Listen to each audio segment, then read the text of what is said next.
auscultatorio. Vamos a necesitar un estetoscopio. Realizamos la misma maniobra que la palpatoria, ubicando la campana del estetoscopio entre el pliegue del codo y el brazalete.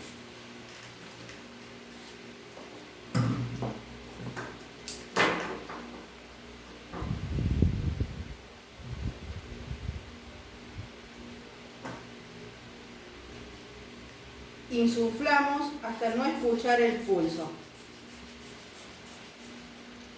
Luego insuflamos 20 milímetros de mercurio más.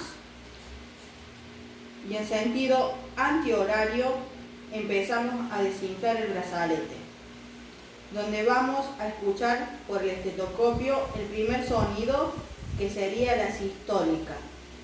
Mientras seguimos desinflando, vamos a sentir el último sonido, que sería la diastólica, observando siempre lo que indica el manómetro.